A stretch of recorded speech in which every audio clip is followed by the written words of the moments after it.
Waktu itu mereka lagi nongkrong di ruang tamu dan tiba-tiba lampu motor yang ada di depan itu nyala sendiri dan langsung menyorot ke arah mereka.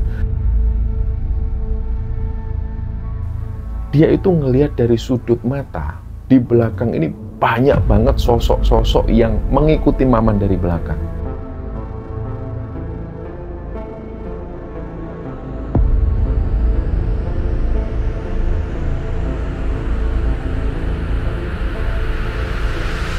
Bismillahirrahmanirrahim. Assalamualaikum warahmatullahi wabarakatuh. Sobat Kembara Sunyi dimanapun teman-teman berada, pada kesempatan kali ini kami akan membagikan cerita yang dikirim oleh Sobat Kembara yang bernama Dwi yang asalnya dari Lampung Barat. Sebelum kita masuk ke ceritanya, untuk teman-teman yang nonton tayangan ini dan belum subscribe, jangan lupa untuk subscribe lebih dulu agar channel Kembara Sunyi ini lebih berkembang lagi dan kami lebih bersemangat lagi dalam membuat konten-konten terbaru di Kembara Sunyi. Dan untuk teman-teman yang telah mendukung kami sejauh ini, kami mengucapkan terima kasih banyak. Semoga amal kebaikan teman-teman dibalas kebaikan berlipat oleh Allah Subhanahu wa Ta'ala.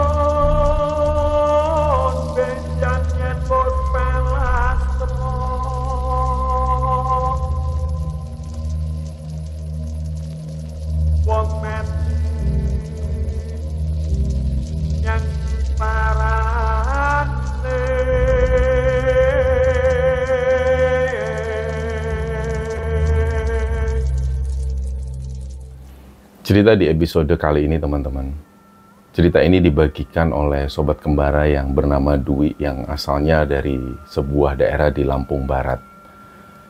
Dan dalam cerita ini adalah cerita kedua dari Mas Dwi. Kalau teman-teman mungkin ingat di episode yang beberapa waktu yang lalu, Mas Dwi ini pernah mengirim cerita kepada Kembara Sunyi dan sudah kami ceritakan ceritanya tentang saudara Mas Dwi ini yang hilang di pantai selatan Banyuwangi. Dan pada kesempatan kali ini Mas Dwi ini ingin membagikan cerita mistis yang terjadi di desanya di Lampung Barat.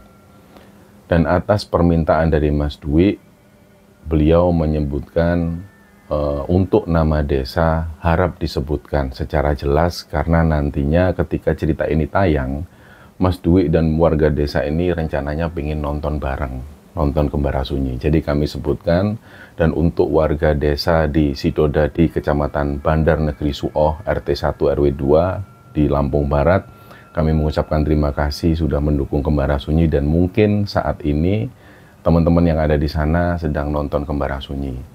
Kami mengucapkan terima kasih. Nah, ceritanya di desa Mas Dwi ini, desanya itu sepi banget dan sangat terpelosok sekali. Dia bercerita di sana itu ada beberapa PT-PT besar yang membuka tambang emas. Dan pada tahun 2018 ada tambang emas baru yang dibuka dan PT-nya ini PT besar sekali. Tapi ternyata setelah berjalannya waktu, perusahaan ini nggak bisa bertahan lama dan akhirnya bangkrut, terus bangunan ini terbengkalai. Nah, mulai dari situ banyak warga desa ini yang merasakan banyak sekali gangguan, terutama ada penampakan sosok perempuan di bangunan terbengkalai ini.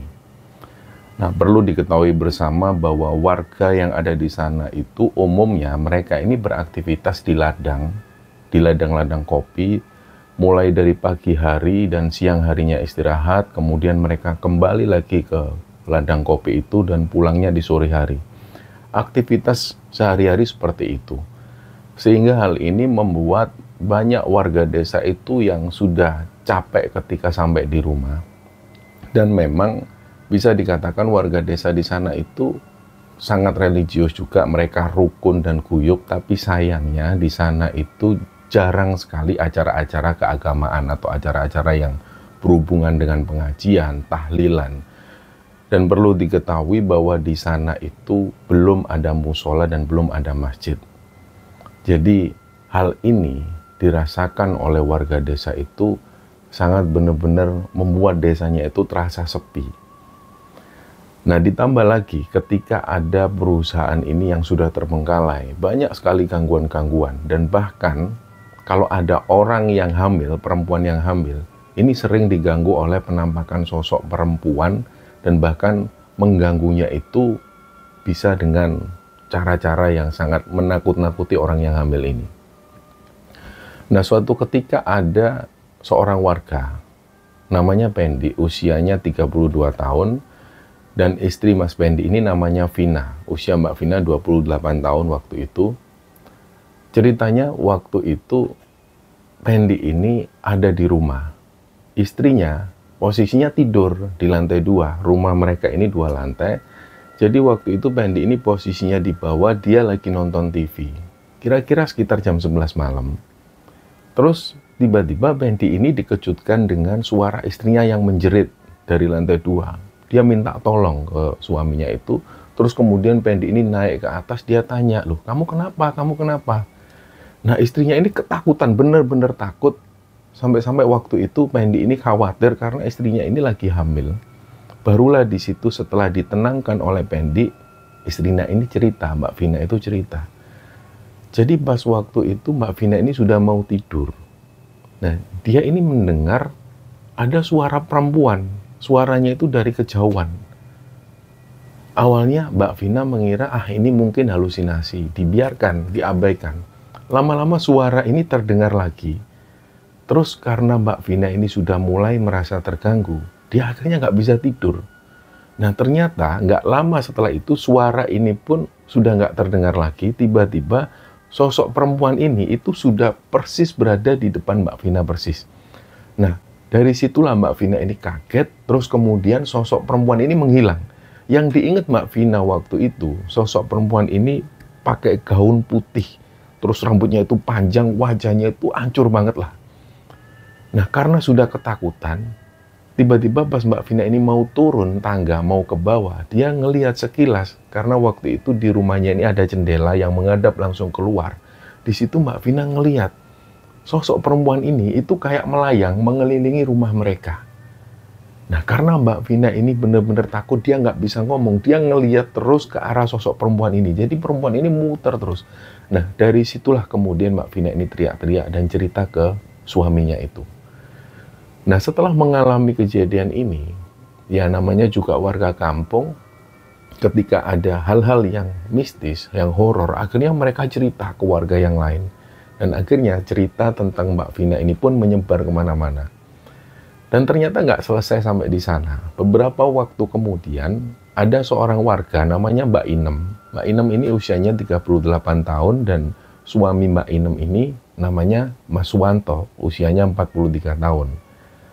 Mereka ini sebenarnya sudah punya 2 orang anak, dan pada saat itu Mbak Inem ini posisinya hamil anak ketiga. Ya, usia kandungannya sekitar 9 bulanan.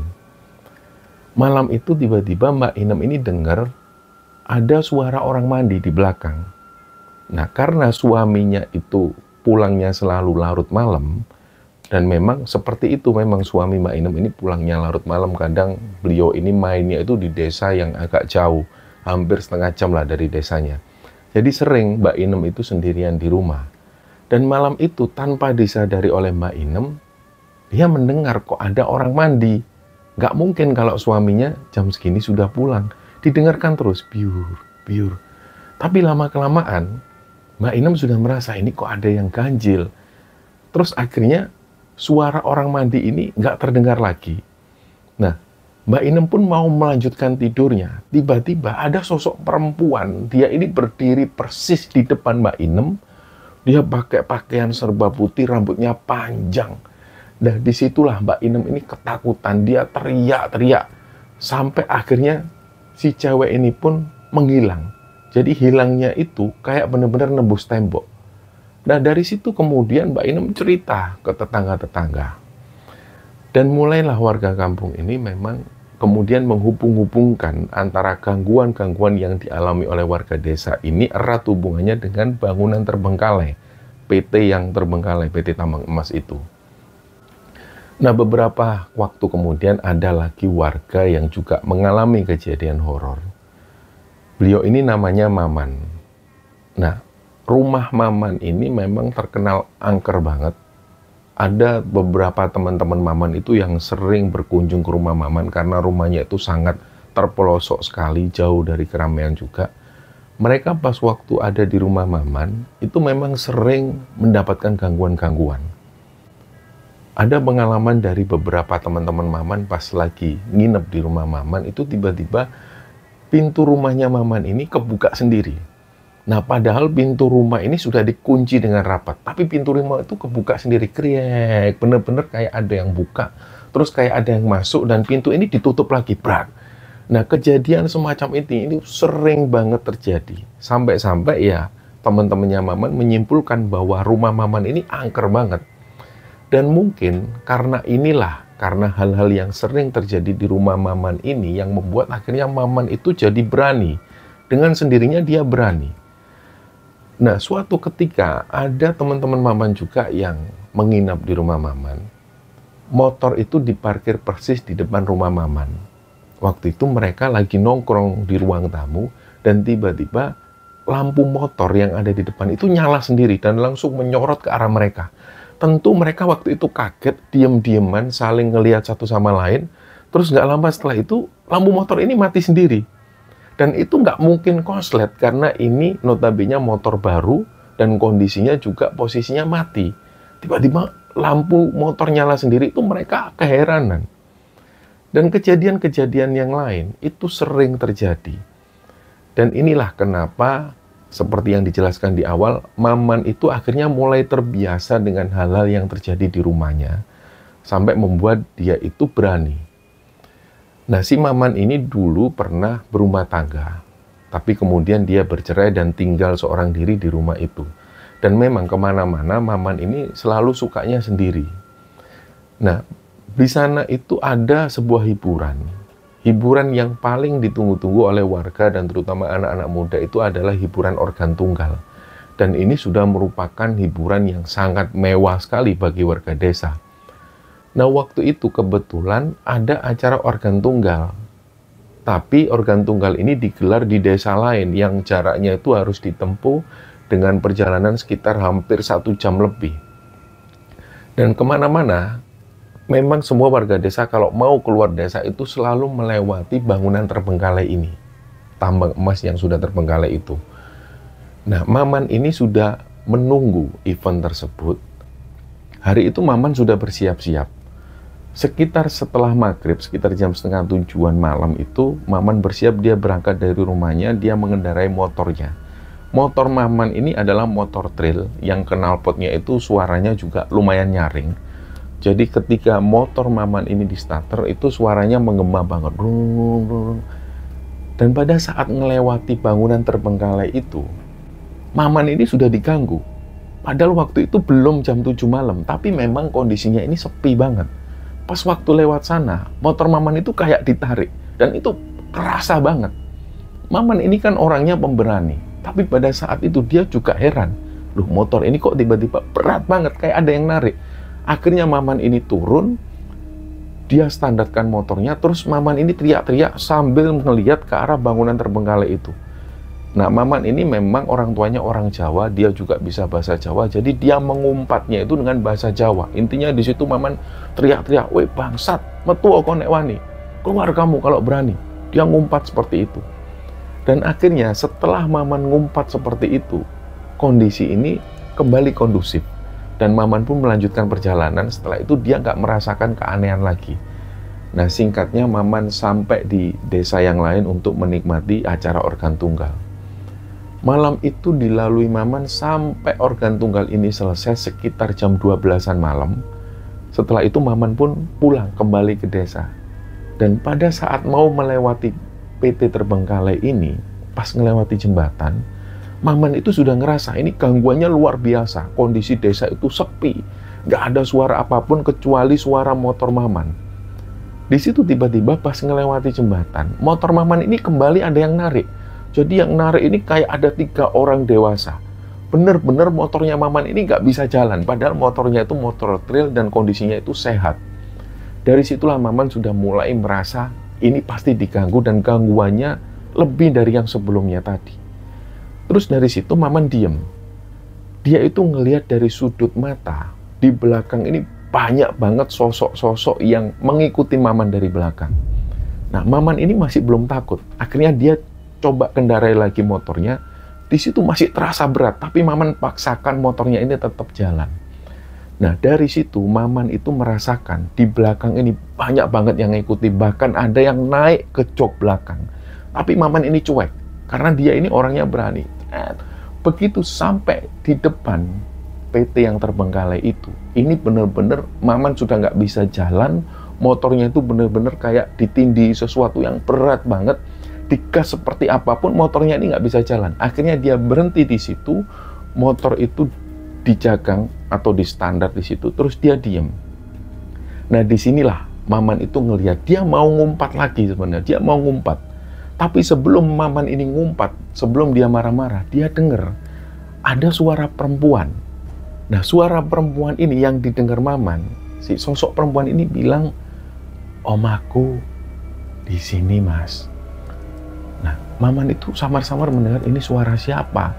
Terus dia noleh ke arah sumber suara itu. Disinilah Maman itu ngelihat ada sosok perempuan ini bajunya putih.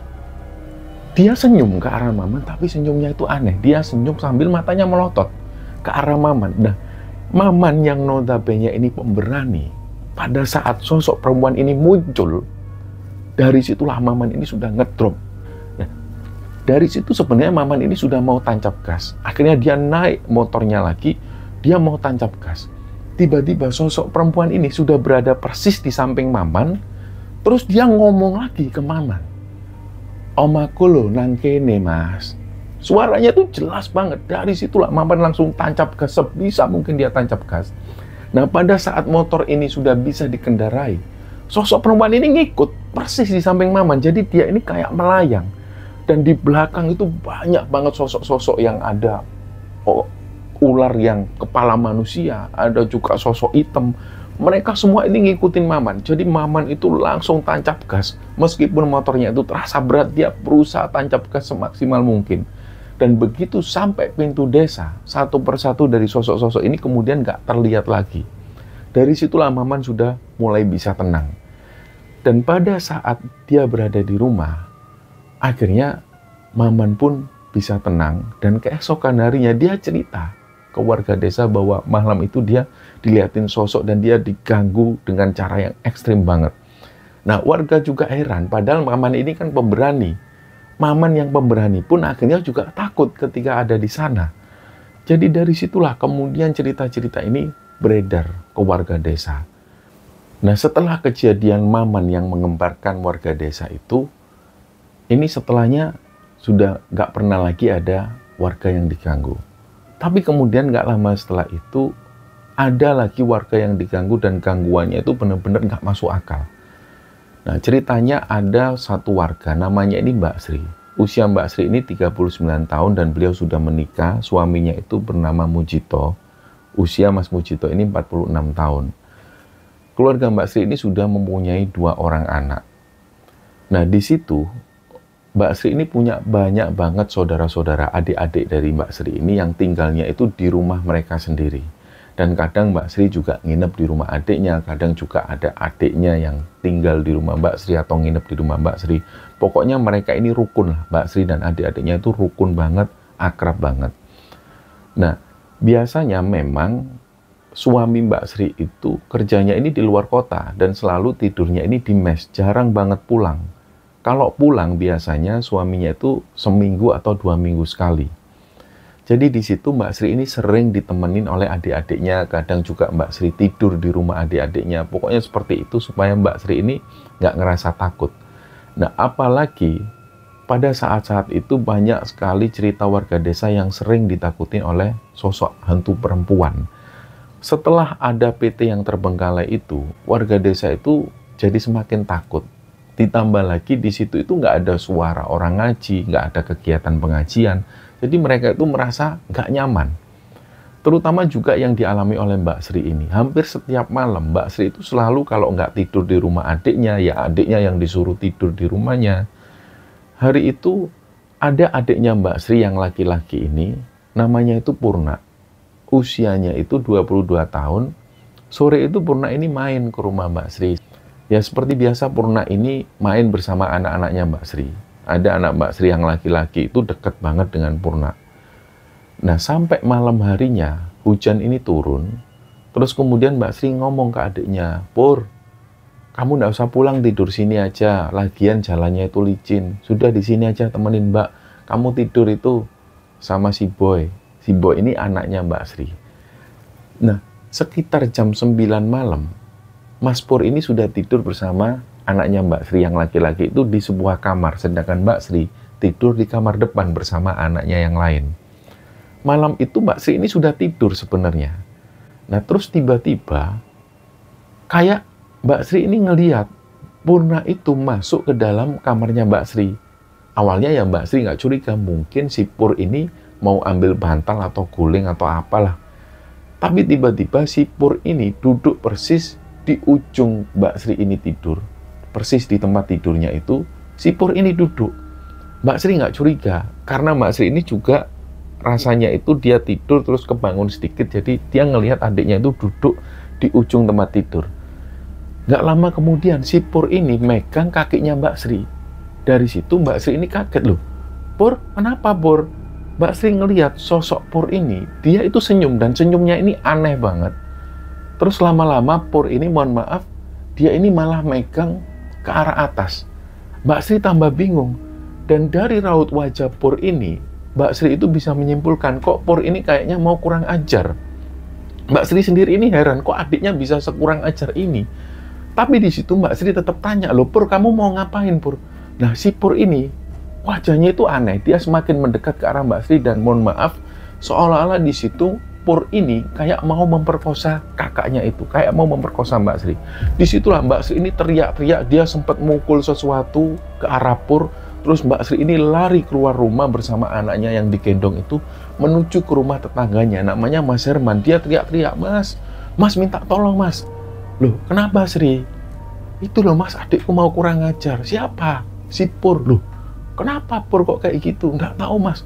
Jadi rumah Mbak Sri ini dikunci oleh Mbak Sri. Dia lari ke rumah tetangganya, terus dia telepon suaminya, dia telepon Mas Mujito. Karena berkali-kali Mas Mujito itu ditelepon nggak diangkat, mungkin waktu itu sudah malam hari, Mas Mujito ini mungkin tidur, jadi ditelepon terus. Bahkan Mas Herman ini juga bantu Mbak Sri telepon Mas Mujito, ditelepon berkali-kali.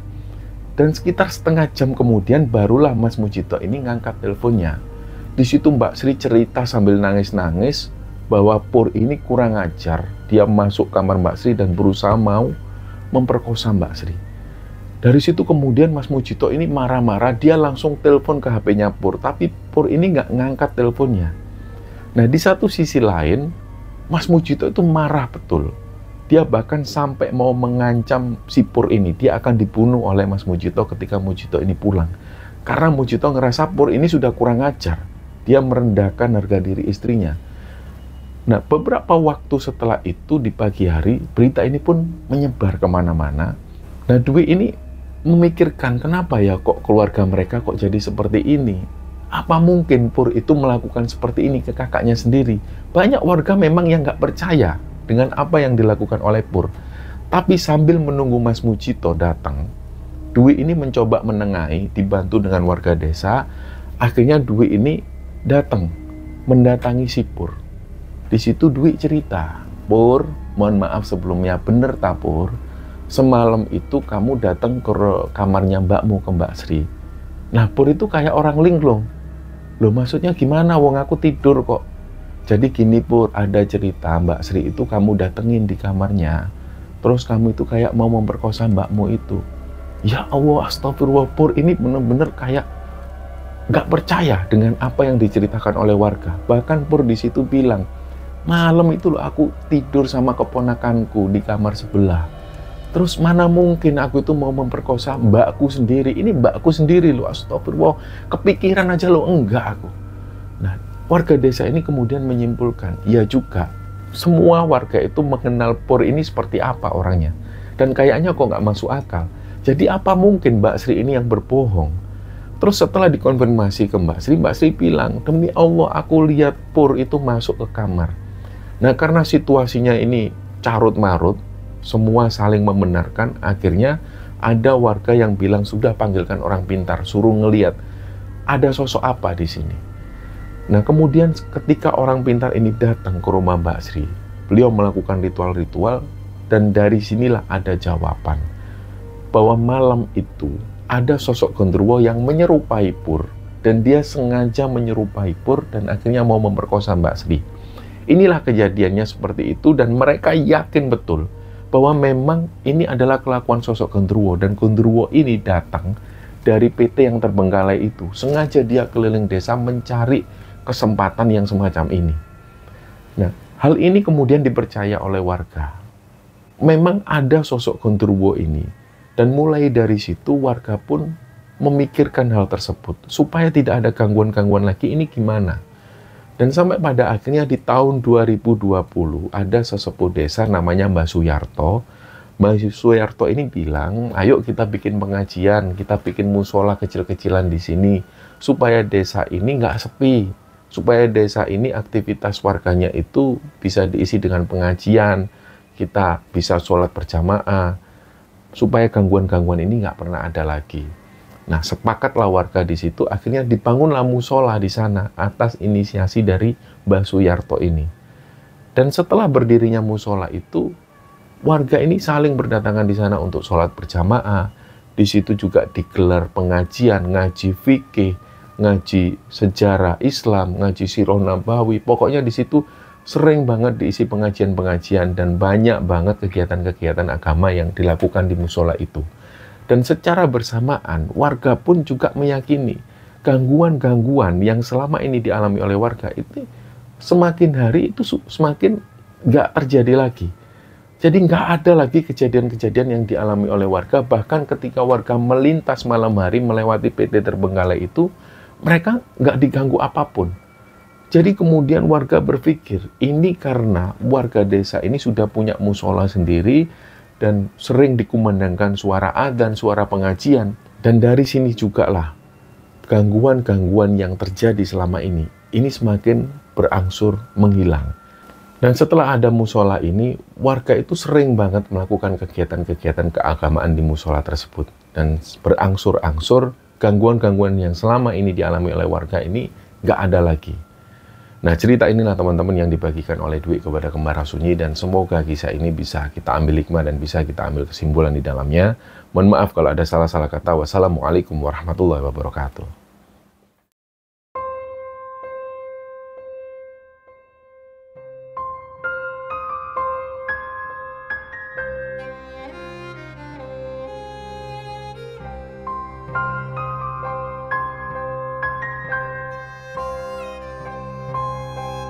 Thank you.